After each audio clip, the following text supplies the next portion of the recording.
Nikki Clarke Show. I'm your host, Nikki Clarke, and let's do a check. How's everybody doing? Fantastic, fantastic. So excited to be back on the show for another amazing interview. Life-transforming stories, stories of upliftment, and packed with information. And we've been doing this for 16 years, going on 17, coming up this October. So thank you so much for making the stop here. Without further ado, let me introduce this incredible woman with me today. I am honored and so thrilled to introduce a multifaceted woman whose journey is nothing short of inspiring. Joining me today is Jassi. She's an educator, a poet, a writer, and Mrs. Canada finalist. With a passion for teaching souls, not just minds, she blends academic insight with heart-centered wisdom. And her journey of resilience and discovery is one that will truly inspire. Everyone, welcome Jassi. Thank you so much. Thank you so much for the lovely introduction. I loved every bit of it. So little extra thank you for introducing me so beautifully. Oh, it's a pleasure and an honor again. And I have to tell you again, I love the pink. You look amazing. Thank you so much, and so do you. Thank you. I really appreciate you coming down, and I just love how everything just worked out so magically. Yes. So grateful again. So let's talk about how this journey began for you. Let's talk about your journey to becoming a finalist for Mrs. Canada 2025. What did that look like? This journey actually started in the month of March. So I randomly came across a post on Instagram, and last year also I had been exploring some another pageant platforms, and then I researched about the organization and I came across certain things that were not up to the mark. And then I explored about this organization, Mrs. Canada Inc. Yes. And I was awestruck, like everything was so diligent and so beautiful, and even the director, Annie. I read about her story also, and then I thought like, okay, this is the time, let's just explore it. So I just filled up the form, and then we had an interview. I got shortlisted, so that's how it actually started. That is fantastic. But I have to say that you're not only beautiful, very gifted, but you have a lot of resilience. Can you talk a little bit about your backstory? And I thank you for sharing earlier, just what you've had to overcome. Yes, for sure. Like if I go back whole of my life, I have been a resilient woman, I would say. I was 6 years old when I lost my mom, and I was taken care of by my another aunt, and I have 2 siblings. They were taken care by another family, so we as siblings never got a chance to live together. And then I was in grade 12 when I lost my father, so that was another tragedy. And later on I got married in 2012, but that marriage was not meant to happen. Initially only I told my sibling, who actually brought forward the proposal, that this won't work. The reason was that I was in my master's by that time, and the person whom I was going to marry was only 12th grade pass out. So then I was, made to calm down, and the only thing I was told, he comes from wealth and you don't get everything in life. So I was like, okay, I don't have mother and father, so let it be, because they also had the responsibility to marry me. So I won't say it was their fault. Maybe they were right at their place, because in Punjab, this is actually a common scenario. People usually look for the families who have like nice things. Yeah. So, but after 12 years of my life, when I came to Canada, he came with me, but he stayed here for 1 month and then he went back. Oh. So that was another shot for me that I had to swallow, but I swallowed it because I believe in the divine timing very well. So then nobody actually bothered like how I was living, but this year since January, now all the relatives again started calling me, okay, you come back, get back to the life. I said, no, I have given my heart and soul for 12 years. That was the time it was meant to be there. Now, the chapter is closed. Yes, the final closure will come soon, and but I feel like we can't blame anybody. So that is another thing I have learned. So I believe that is another thing I would say shows the resilience. And when you can actually embrace the beauties of life, and not only just beauties, even the challenges of life. So it's like divorce is one such thing. People, they seek divorce, but they try to blame another person. But it shouldn't be that way. We should just accept this was the time duration meant and respect each and another person and then move on with dignity and grace. I love that. Thank you so much for sharing that You're story. welcome. I love the motto that you have, teaching souls, not just minds. So what does that mean to you, and how has it shaped your teaching philosophy? Well, people say teaching is a noble profession, but for me, teaching is actually a sacred task. It's not just a profession, no. It lays down the foundation of all other professions, and more than professions, teaching actually creates magical human beings. And throughout my career, like I have always inclined towards touching the emotional chord of my students. So it's like 2 years I have been in Canada, but my students whom I taught like in the very first year, they're still connected to me. And they look up to me as their mother, sister, their guardian, like they can't talk to their mothers and they send me messages. So that's why I feel like teaching is not just a profession. I want to rectify and get back the respect to the teachers, which people have actually lost. Because majority believes, okay, teaching, it's nothing. Because they believe teaching means only imparting knowledge. But nowadays, knowledge is just a click away. Yes. So with technology, chat GPT, AI tools, knowledge is just a click away. But my dear, teaching is about human emotions. AI can never replace those human emotions which a teacher can actually touch in her students without caring what age of the student is. I have actually taught 2 years to 60 years, just in 6 years of my teaching career. And I feel everybody out there just needs a listening ear. And if you can be that listening ear, be it your husband, your child, or anybody around you in your society, you are a teacher. So that's why I believe I aim to teach souls, not just minds. Teaching is far beyond blackboards and textbooks. It is about emotional connection. I completely agree with you. As a former educator, I understand exactly what you shared, and it's about having intrinsic values.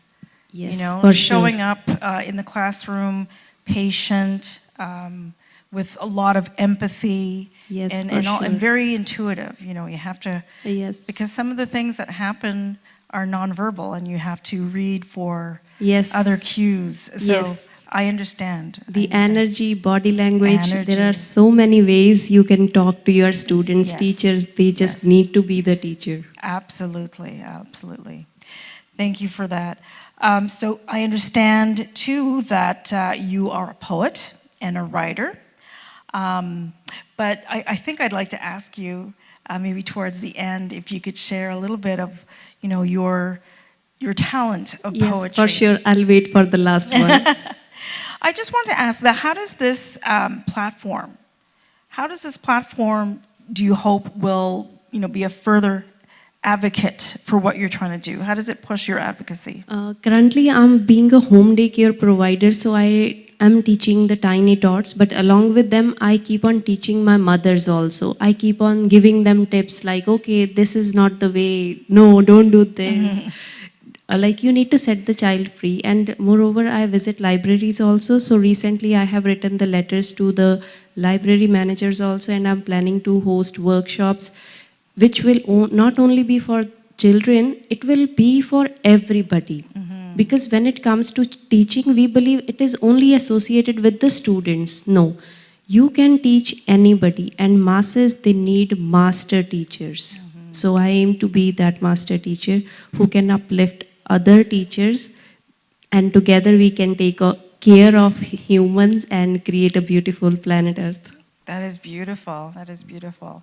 And I love what I see in the background, this gorgeous logo. So is this your creation? Yes. Yeah, it's beautiful. Can you talk about some of the significance of, Yes, some for of the sure. symbolism? I would love to talk about everything. So on the top you have crown that I created keeping in mind the upcoming Mrs. Canada journey. And then you see that wheel over there that represents tractors in Punjab. So those tractors we use in our fields and they do hard work, they provide food to all over. So that is out of respect for all the farmers, especially for Punjab and then all over the world. Farmers are the producers of food and which feeds our tummies. So I believe that's from where it came from. Absolutely. And same way the grain also, just out of respect, Punjab is known for food. So just a token of love to my father's forefathers and Yes. everybody out there in Punjab. Then Jassi, my full name is Jasprit Kaur, but I feel when people call me Jassi, I feel home. So I love being called Jassi. So Jassi the Addi actually came because of the pageant only. Addi means heel, but it has long history in Sikhism. There is a female character, Mai Pago. So if I go into details, it will take longer, but in short, I can let you know, when Guru Gobind Singh Ji was fighting a war, 46, they were leaving Guru Gobind Singh Ji. And then Mai Pago, she was the female character. She stamped her feet and she called those 40 warriors back.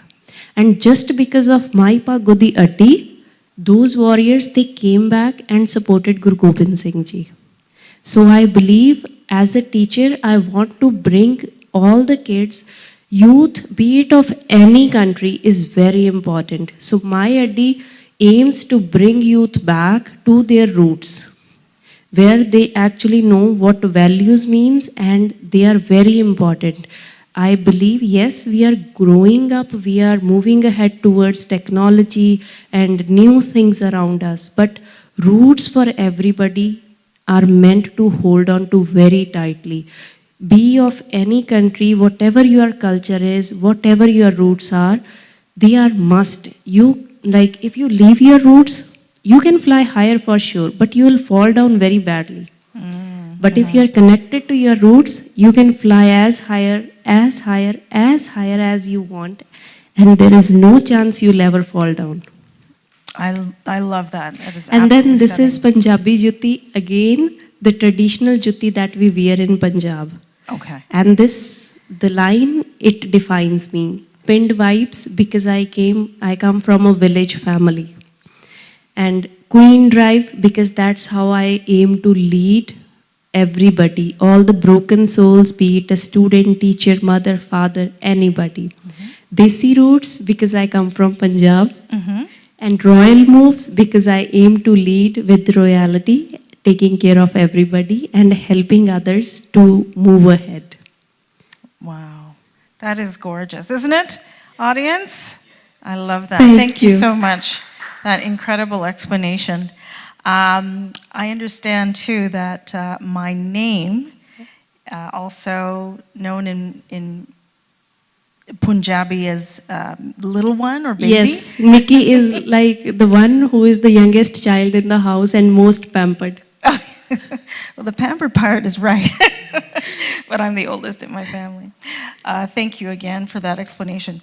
So let's hear some incredible poetry. Would you please humor us with one of your poems? Yes, I would surely narrate one poem. And one special thing about the book that I'm working upon is like I have written this book in bilingual.